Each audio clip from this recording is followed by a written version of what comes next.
Hello and good afternoon friends, welcome once again to the CEC EduSet live lecture. Dear friends, as you know that in previous session we talked about Indian prehistory. We discussed about the history of India before the history was actually written. Today also we are going to continue the lecture further. We would be talking on Indian prehistory, but today we are going to talk about the Indian prehistory in context to the beginning of the Harappan civilization, and for this we have again with us in our studios Dr. Shankar Kumar. Dr. Kumar is Assistant Professor in Department of History, Hindu College, University of Delhi. So first of all, I would like to welcome our guest, Dr. Kumar, and I hope that today also he has something for us which will make us aware of the Harappan civilization. So welcome to the EduSet lecture, sir.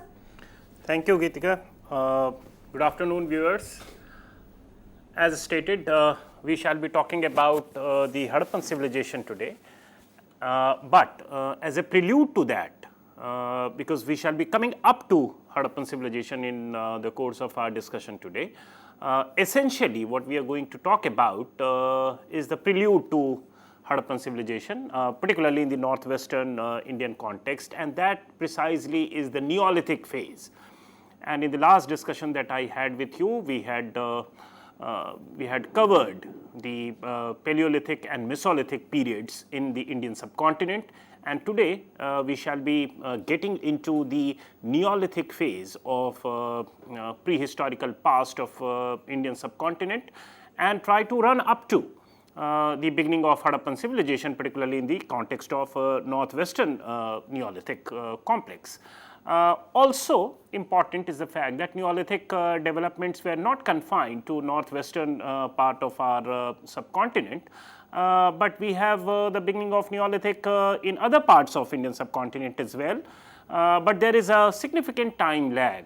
For instance, the kind of developments that we get to see as part of Neolithic development in the northwestern part of India, where subsequently the Harappan civilization grew, is dated to around 7000, 6000 BC at a very important site presently in Pakistan known as Mehergarh.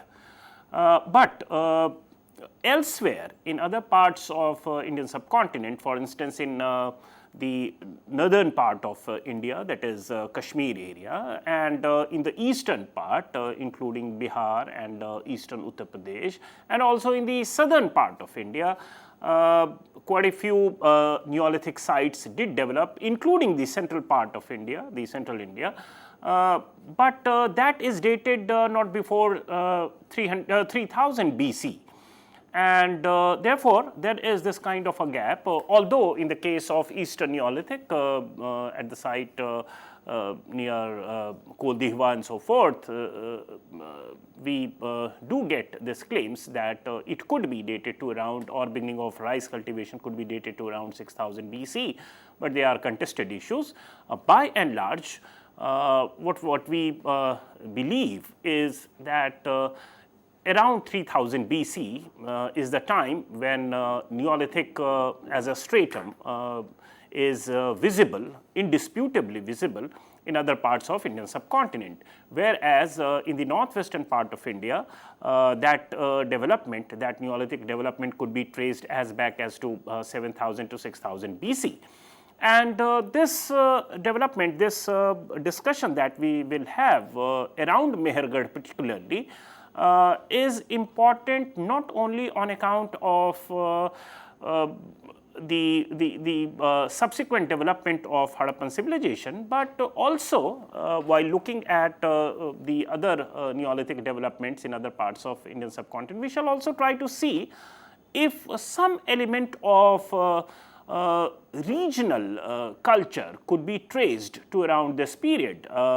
And when I say regional, it is not in the sense of culture or those continued aspects, but very crude aspects, like say beginning of some of the food consumed in these areas, which continue to be the staple diet even in the present times, or of course, some other associated part of culture and so forth. So, some semblance of regionality could be seen in the developments around the Neolithic times, around 3000 BC in other parts of India. Which is not visible in other Neolithics. Therefore, in that sense, it is the regionality that we are talking of. Now, talking about Neolithic development, let's first understand as to what do we mean by it. If it could be understood with reference to the term itself, Neolithic could mean new. Neo is new, lithic is of course stone, so new is stone age, and this is with reference to the earlier phases that we discussed in our earlier discussion, Paleolithic and Mesolithic. So, of course, it is more close to the present times, and it is the latest, so to say, phase in the lithic age or the stone age. We should keep in mind that we are talking of pre-metallic context, where stone continued to be the chief material of which the implements were made. Of course, they were also made of several other materials, wood, timber, animal bones, tusk and so forth. We have already discussed that with reference to Mesolithic. Or some other perishable items, but the most formidable items of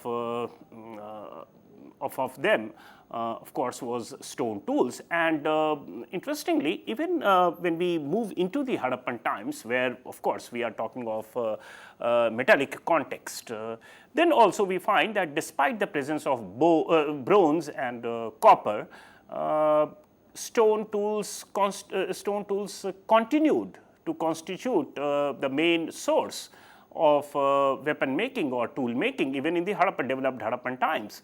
So, it is not as if coming of metallic age, particularly with reference to copper and bronze, there was some kind of a sudden disappearance of earlier material of which these tools were made, and that is stone. So, it did survive for a significantly long period of time. And of course, the reason being that it is readily available and locally could be it's virtually inexpensive and reasonably effective. So, not till iron came in a big way do we find that prehistoric, or for that matter even protohistoric cultures and civilizations could easily dispense with lithic tools. Particularly, this is very much visible in the case of Harappan civilization. Now, when we say Neolithic, of course, it is new stone age, but also important is the fact that they are smaller tools and they are more effective tools, and they are technologically in the sense of making it. So, the technique involved in making these tools are distinct, and that is where we should understand it properly, that quite unlike, and we had spoken about it in the earlier discussion, quite unlike earlier practice of striking one piece of stone against some other piece of stone in order to derive various sizes and shapes of the stones or the lithic tools.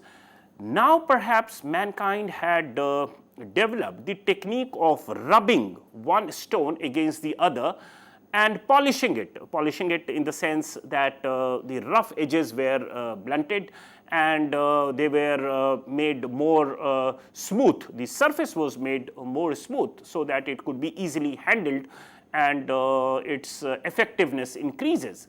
So, it is this kind of technique that we are talking of, which was a break from the past technique with which lithic tools were made, which accords a lot of value to Neolithic tools. So, Neolithic tools are smooth surface tools. They are also rounded and have symmetrical shape. and we have spoken about it in the context of Mesolithic itself, where quite a few Mesolithic tools actually have fixed geometrical shape. And they are just not like Paleolithic tools of any shape and size. So they have a sense of foreplanning while making it. They could be given sharper points. Neolithic tools could be given sharper points precisely on account of the fact that we just spoke about, that people started the technique of rubbing one stone against the other. So the edge, the striking edge was distinctly sharper than the Mesolithic and Paleolithic tools. And all these things, we have already spoken of the small size of the tools in Mesolithic context itself, so that continued. And all these features gave more effectiveness to the Neolithic tools. And again, we have spoken of the effectiveness, what do we mean by effectiveness in our earlier discussion, so we will not be going into that. Gordon Childe, the renowned archaeologist who has worked on various aspects of prehistoric past and also emergence of the cities and so forth, believes that this technique of grinding or polishing one stone against the other could have accidentally developed around this time, around the Neolithic times, while the people had started dehusking some of the wild variants of seeds, or while pounding some of the seeds in their wild variant for human consumption. So it is around or it is in the process of doing this that they could have chanced upon this new technique of rubbing one stone against the other in order to make these tools. There is of course no certitude about how actually the actual mechanism by which this technique was arrived at, but definitely this technique virtually revolutionized the way people made tools, and also it had tremendous impact on the output, agricultural output, and the beginning of agriculture itself. And we have already seen, while talking of the Mesolithic culture, how agricultural surplus was so critical to the process of flourishing of several other socio-economic institutions or political institutions like state to emerge and impact our life, our collective life subsequently in history. And it is on account of these quantitative as well as qualitative changes that were triggered by the emergence of Neolithic culture that it is usually given the epithet of revolution. So historians and archaeologists alike tend to use this word revolution, although there is a contrarian viewpoint as well, which says that we should not be using the term revolution in the context of Neolithic, but it is quite justified if we take a long-term perspective of history in terms of change. We do realize there is one assessment which I think needs to be shared with you. For instance, ever since the arrival of hominids, if we clock the entire duration that our ancestors to the present, our hominids to the present human beings, if we clock it and put it say in the time duration of 24 hours, then for 23 hours and 56 minutes, mankind has lived in prehistoric past. Now, what does it say? What does it mean? The implication is very obvious that with the beginning of agriculture, which is also supposed to be the beginning of historical phase or end of Stone Age, people or mankind or history registered a very quickened pace of change. So, if we take the entire history of our ancestors up to the present times, then for 23 hours and 56 minutes we have just lived as prehistoric people who were not aware of agriculture, who were not aware of Neolithic tools. And once Neolithic tools came into being, once this new technique came into being, once agriculture was initiated, once agricultural surplus became a possibility, thereafter the pace of change is so tremendous that it has been achieved in the last 4 minutes of human existence. And that tells, that puts things in perspective as to how it had this kind of a quickening impact on the process of evolution and flourishing of several other aspects of human life, of mankind's life. And it is in this sense that I think the word revolution to denote this process of transition to Neolithic phase is quite aptly justified. And the contrarian viewpoint, of course, does talk of the huge duration of say 3,000, 4,000 years during which Neolithic continued, and therefore they say that such a huge duration of time is perhaps not a case fit enough to be granted this epithet of revolution to Neolithic.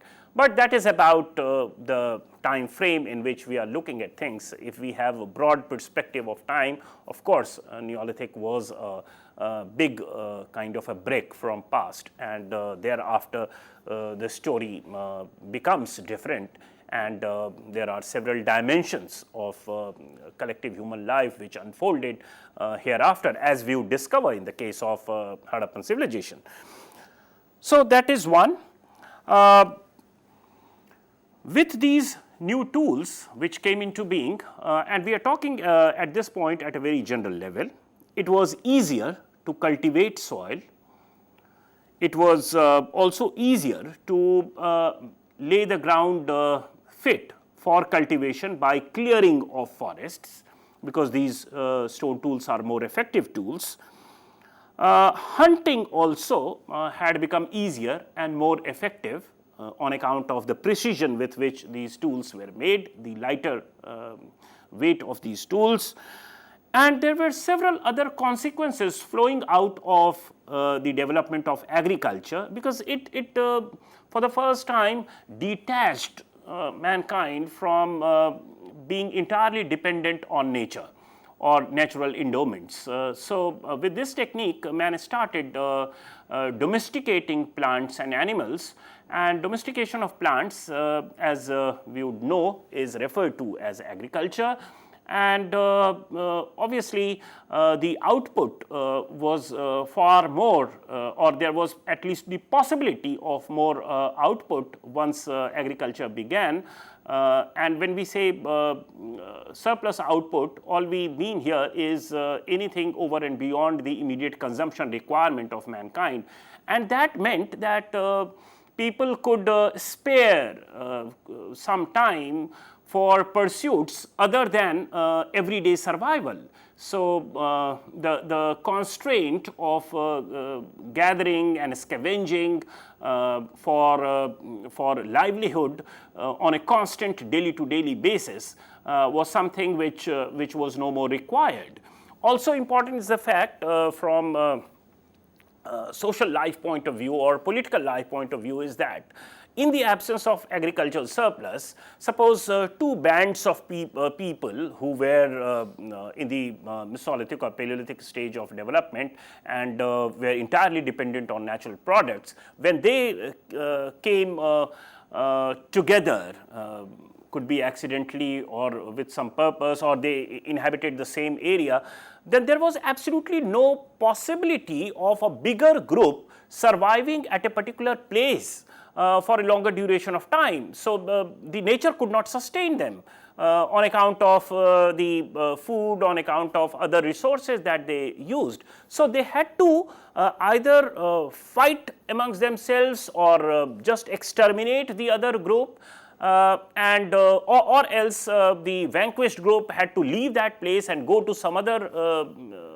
area, habitat, where they could sustain themselves, because they were entirely dependent on natural endowments, and of course there is a natural cap over what nature has to offer to human beings in terms of food and so forth.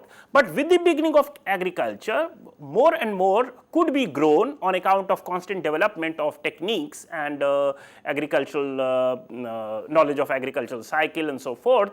Therefore, there at least was a possibility that two groups could come together and live together without exterminating the other, and as a result of that, there were quite a few cultural attainments, there were quite a few heterogeneity coming together and giving rise to ways and means and institutions which we do study in history, and Mehergarh case gives us a very good example of this.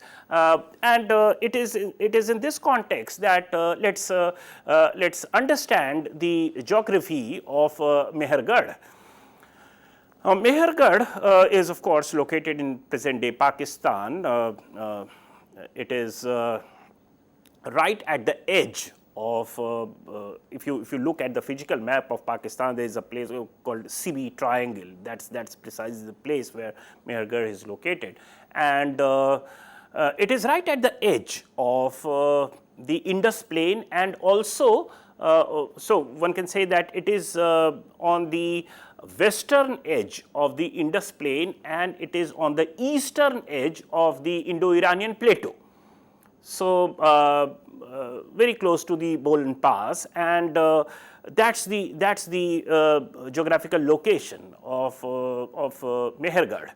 Now, such locations with or such locations which have almost two contrasting climatic conditions or physical conditions virtually collapsing at that place, virtually terminating at that place, is also referred to as ecotone. So, what we have apart from the physical features that we just talked of, that on the one side it is Indus Plain, the other side is terminal point of the Indo-Iranian Plateau. Also important is the fact that it is also at the juncture, it is also at the junction of two contrasting climatic conditions. So, the monsoon type of climate which the Indian subcontinent is so familiar with, Mehergarh is almost at the location where monsoon type of climatic conditions terminate. So, that is the western limit, northwestern limit of monsoon type of climate. So, very little bit of rain is derived on account of its closeness to monsoon type of climate at Mehergarh, and at the same time Mehergarh is also at the edge of Mediterranean type of climate, which is to the west of it. The winter rainfall and other characteristic features associated with Mediterranean type of climate. So, Mehergarh is also recipient of some benefits of Mediterranean type of climate also. So, it is two contrasting type of climatic features, it is two contrasting physical features which the location of Mehergarh can or could have taken advantage of. And let us also understand that how agriculture could have begun, and several other complex aspect of social life could have been triggered here, like exchange getting intensified and so forth, giving rise to subsequently trade, commerce and so forth, which is the characterizing feature of Harappan life in its civilizational phase and so forth. In that context, it is important to understand that the shepherds, the pastoral people who depended on sheep on the Indo-Iranian plateau, during the summer months, they would descend to the plain area and for grazing purpose, and it is because of the pasture or pastoral resources, they had to do this. So this is the typical cycle that they followed, and it is believed that the people living in the plain area in the Neolithic phase, doing little bit of agriculture, that's a time when the two contrasting lifestyles had the chance to come together in a context which is not always confrontationist, and therefore some element of cooperation could develop, long-term cooperation could develop. Of course, it could not have been to begin with living together. They of course went back as per their seasonal cycle, pastoral cycle, but there certainly were some moments every year when the two distinct cultures had the chance to meet and exchange, of course at the barter level, some of the pastoral products and some agricultural products, and this could have given rise to development, long-term development of several other institutionalized exchange beyond customary practices and so forth, which over a period of time intensified and gave rise to several other pockets of Neolithic cultures in this area, in this vicinity. And it is the gradual intensification of these Neolithic cultures that we find around 2500 BC, or even before that, 3500 to 2500 BC, we find development of pre-Harappan cultures, which essentially are Neolithic cultures, but they start anticipating some of the features which are typically identified with Harappan civilization. Of course, there are quite a few other elements of Harappan life which are very important, and they have not been very convincingly understood to the set of scholars even to this date. For instance, appearance of organized drainage system, or some kind of a certain appearance of roads and very systematic distribution of houses in these towns and so forth. So town life and these features associated with municipal life as such could have been new developments, but so far as the food basket of Harappan life is concerned, so far as the subsistence base of Harappan life is concerned, and several other cultural features, and we shall be talking about it, they are concerned. Of course, quite a few elements had already been anticipated in these pre-Harappan Neolithic complexes that were growing around Mehergarh from 6000 BC to around 35 to 3000 BC in this area. Now, it is in this context that let's first understand, and this is how the nomenclature is done. We have spoken about it in our earlier discussion. Mehergarh 1. Mehergarh 1, as is evident, would represent or stand for the deepest stratum of Neolithic life at Mehergarh, and this is dated to around 7000 to 5000 BC. So what do we have here? What do we find? What the archaeologists find here? They find sedentary life in the form of village. So now it is a settled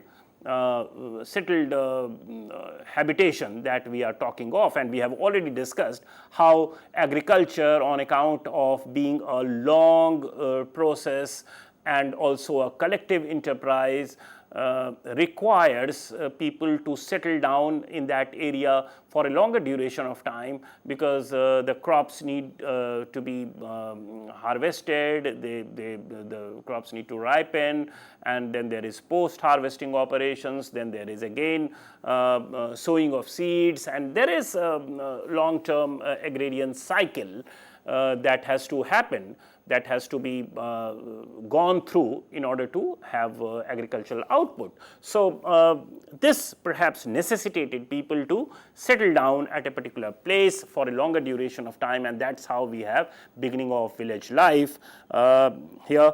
The houses at Mehergarh 1, the earliest stratum, were made of sun-dried regular size bricks, sun-dried regular size mud bricks. Now, regular size bricks are again symptomatic of Harappan life, and we can see that that kind of technique, that kind of practice is something which perhaps was in vogue in this area 3,000, 4,000 years prior to the start of Harappan life, although they are not burnt bricks, they are just sun-dried bricks at this stage. There also are storehouses. Now, this is again symptomatic of agricultural output and creation of some bit of surplus, agricultural surplus. Then presence of agriculture is also attested through the findings of seeds of barley and also wheat, and this area even today is known for wheat. I mean, till the onset of the Green Revolution in the 1960s, rice was not quite the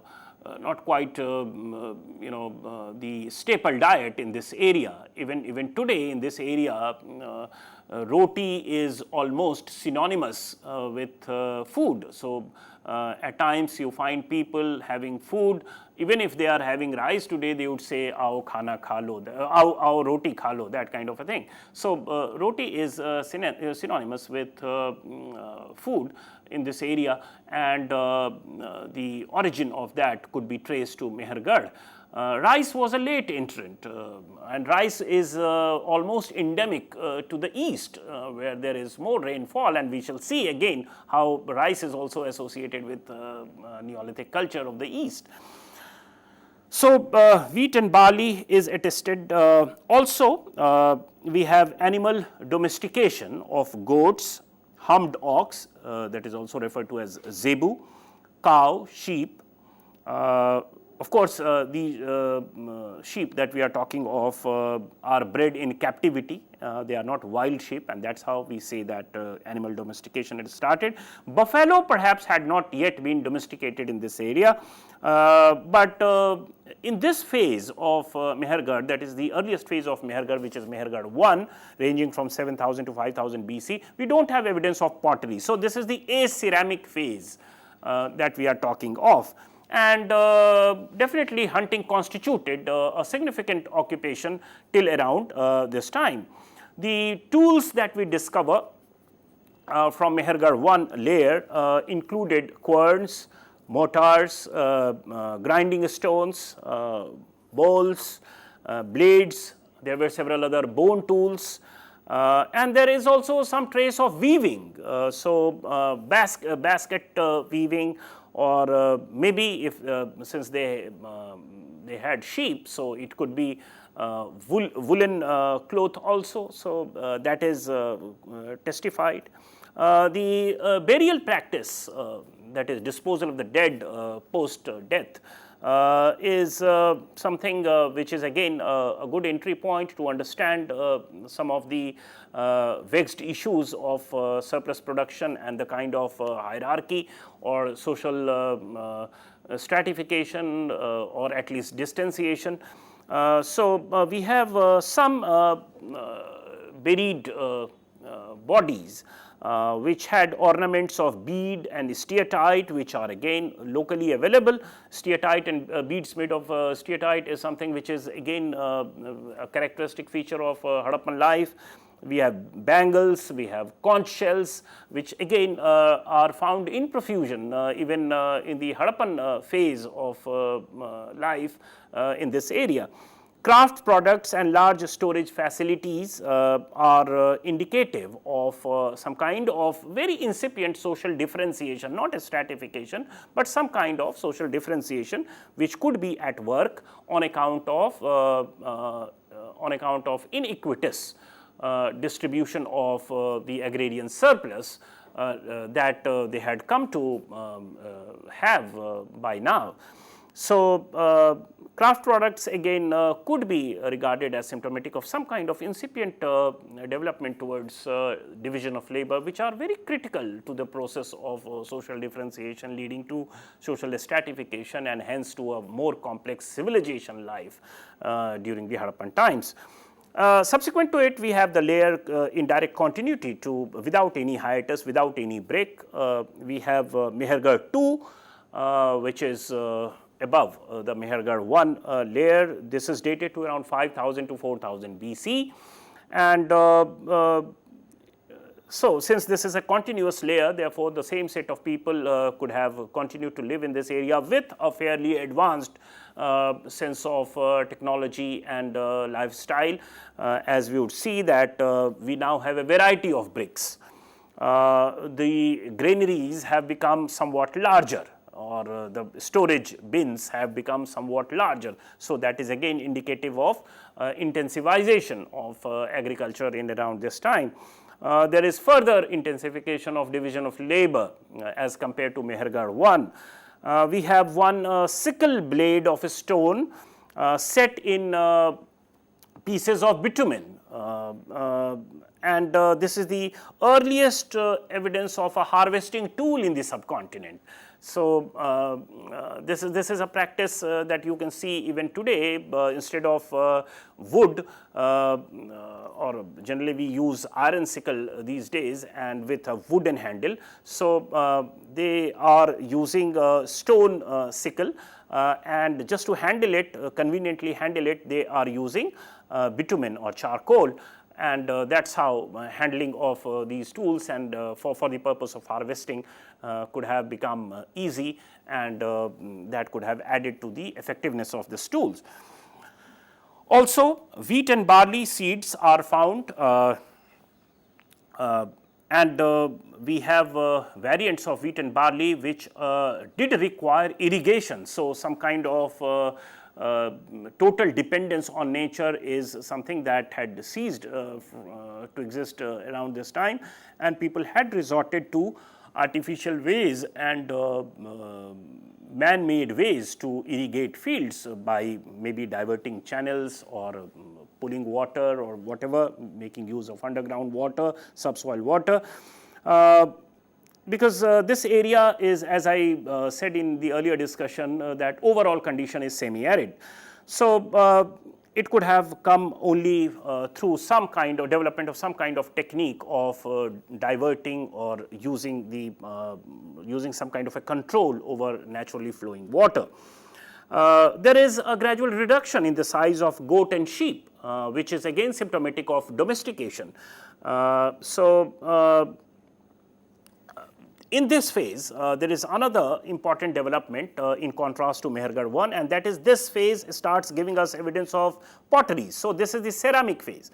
So, people had started using potteries now, and they are firstly understood to be man-made or handmade. Of course, all potteries are man-made. They are handmade to begin with, but over a period of time, we find that towards the end of this phase, that is around 4000 BC, we also have the arrival of potter's wheel, which could have come as a result of some kind of contact with the West Asia, because in the West Asian conditions, potter's wheel was already used or was already being used from a period before this.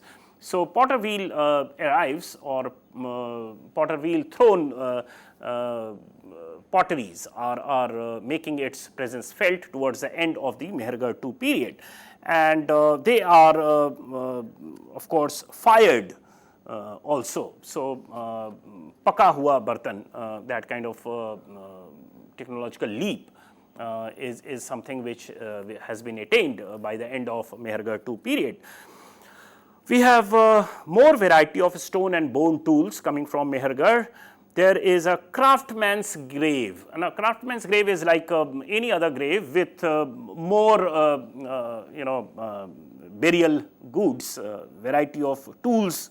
One axe is also kept there, so it is believed to be that the grave of a craftsman, and the burial goods included quite a few precious and semi-precious stones like lapis lazuli, turquoise, and so forth, which are not locally available. For instance, lapis lazuli is available. The closest place where it is available from Mehergarh area is the Badakhshan area around the Oxus River, Afghanistan area, and through some means or the other, they were perhaps in contact with this area, or maybe on account of seasonal movement, they could be having some kind of access to these areas, and this is also symptomatic of some kind of social differentiation, because not every grave good would have these semi-precious stones.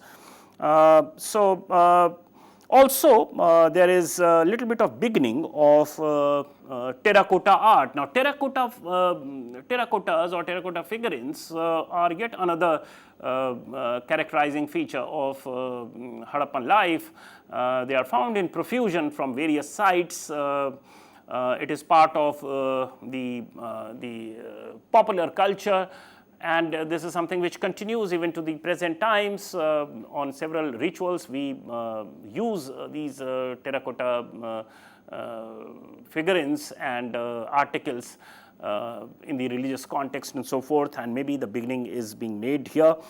These terracotta figurines are colored with ochre, and that is how we get to see the developments at Mehergarh II, which terminates at around, say, 4000 BC. Now, this period from 4000 to 3200 BC is something which is extremely critical to our understanding of the emergence of Harappan civilization in this part of Indian subcontinent. Mehergarh III is dated to around, say, 4300 to 3800 BC, and the area where the artifacts are strewn over is now more. So, there is an expansion in the surface area of the Neolithic culture at Mehergarh III. It is spread over 75 hectares, which is huge from Neolithic standards. So, there is some kind of expansion in the size of settlement, which is again symptomatic of successful adaptive strategy, successful subsistence base, and so forth, which is so critical to emergence of a more complex life in this part of the world. We have expansion of size even of several other settlements, contiguous Neolithic sites, like, say, we have some settlements, other settlements around Mehergarh, which are regarded as Togau ware culture, which are again a Neolithic culture, Mundigak culture, and so forth. So, they are some regional variants, they are all Neolithic sites, but there seems to be coming together of these, some kind of exchange is registered in the contiguous Neolithic sites, and therefore, that becomes a notable distant addition to the total Neolithic complex that we are talking of. And we have already referred to the successful lifestyle and growth and intensification of agriculture. There could also be some kind of a migration from different areas to this Neolithic complex, because the skeletal studies have shown fair degree of heterogeneity here. And it is in the context of ecotone and coming together of contrasting features, leading to triggering of a different lifestyle or more complex kind of institutions.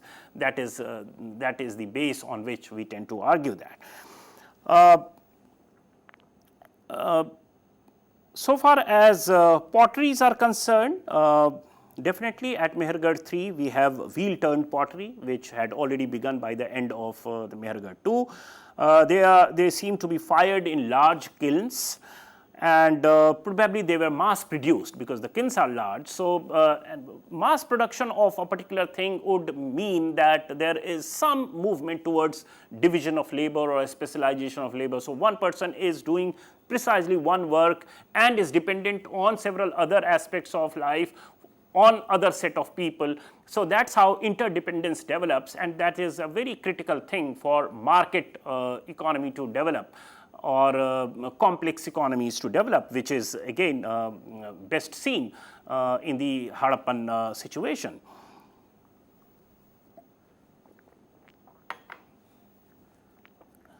Now, in terms of ornaments, we have quite a few new developments, and earlier it was like before, it were usually men who were associated with ornaments, and this is something which comes to as some kind of a startling discovery, that from Mehergarh 3 onwards, most of the ornaments are associated with ladies, that is women. So, today we take it for granted that ornaments are something which are part and parcel of female lifestyle, but to begin with, it were the males who used more ornaments, and the break comes from around Mehergarh 3, around 4000 BC in this area, that now females are more associated with these ornaments. Around 3800 BC, Mehergarh as a site starts decaying, and but a large number of sites in the contiguous areas continues to flourish, and so Mehergarh does not dovetail into Harappan life or the Bronze Age civilization as such in continuous manner, but the accompanying pre-Harappan cultures they do, and that is the value of Mehergarh as a type site, because it gives us a very continuous kind of history ever since the beginning of agriculture in this area, up to anticipating quite a few features of Harappan life, which are pre-Harappan in true sense of the term. And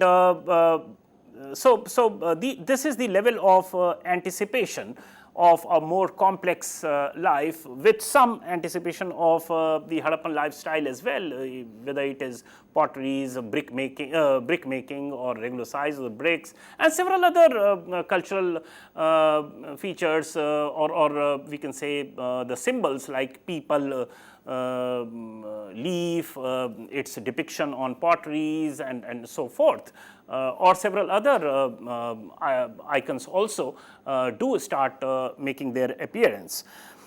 Now, moving away from this part of the Indian subcontinent, if we talk of the Neolithic cultures in central and eastern India, we have sites like Bagor, Langaraj in Gujarat, Adamgarh in the Narmada Valley, and so forth. And it is at Chopani Mando in the Belan Valley, which is again in the eastern part of Uttar Pradesh, almost bordering Bihar. This area gives us evidence of late Mesolithic or Proto-Neolithic layer, which is dated to around say 3500 BC to 3000 BC. And from here we start getting evidence of the beginning of Neolithic. And at Chopani Mando, we have evidence of ground stone tools, which is again a symptomatic feature of Neolithic life, like hammer, stones, querns, mullers. We have evidence of domestication of plants and animals. Rice was gathered, initially wild variety, and we have some impression of rice husk on burnt clay coming from Chopani Mando. handmade pottery, which were cord impressed, which is again a very characterizing feature of the Neolithic life that developed around the Vindhyas. So, some kind of link could be spoken of, and so Chobani Mando is an interesting example where rice cultivation is attested in one of the earliest layers. Some historians tend to assign a date of around 7000 to 6000 BC, while others do contend that it cannot be dated beyond 3000 or 4000 BC. So, that is a contested issue, but rice is this kind of a thing is marked by its absence in the northwestern Neolithic, whereas in the eastern Neolithic it is rice which becomes the mainstay of life and mainstay of economy, and it continues to be so in this part of the world even in today's context. That is where regionality becomes very prominent. Now, if we again talking of the eastern Neolithic, there is another type site, very important site which is studied by archaeologists, that is Chirand, which is in present day Bihar. And from the earliest layers of Chirand, which is Chirand 1, which is dated to around 2100 BC, continued up to 1400 BC, we have great variety of Neolithic tools. Charred grains of rice, wheat, barley, lentils like moong, masoor, and they are all present. So, the food variety, the basket of food, the subsistence base has tremendously increased, and it seems to be a very rich site, very prosperous site, because there are quite a few semi-precious stones like chalcedony, agate and so forth. They are all strewn over this site. We have handmade lustrous pottery, which is again some kind of a deluxe pottery in the Neolithic context. Wheel made potteries also appear, and there is a profusion of animal bones. So, it seems to be a prosperous site by Neolithic standards, and that again goes on to tell us about the successful lifestyle strategies or adaptative strategies that these Neolithic people in this part of the Indian subcontinent resorted to. In the north, in Kashmir, we have sites like Burzahom and Gufkral, which are Neolithic phase sites dated to around 2800 BC onwards, and the main Neolithic phase at Burzahom gives us handmade potteries, cord impressed potteries, painted potteries, and very interestingly pit dwellings. So, people used to dig deep into the earth, and that is how they covered the top of it, and maybe that in the extreme cold conditions that is the way out that they thought of. And there are several other cultural aspects of Burzahom and Gufkral, which is taking it very close. For instance, dog burial. People simultaneously buried with their pet animal, dogs, and this is a practice which is resorted to in the Central Asian Neolithic complex.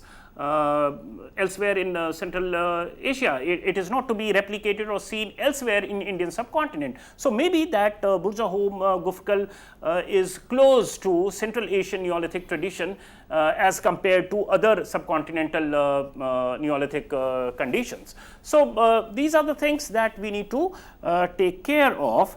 And the late Neolithic phase at Burzahom also registers the presence of rice. So, some kind of a contact with the Eastern Neolithic is also probably testified.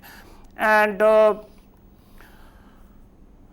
finally, let us also talk about the Southern Neolithic, and probably it had a very indigenous kind of a beginning.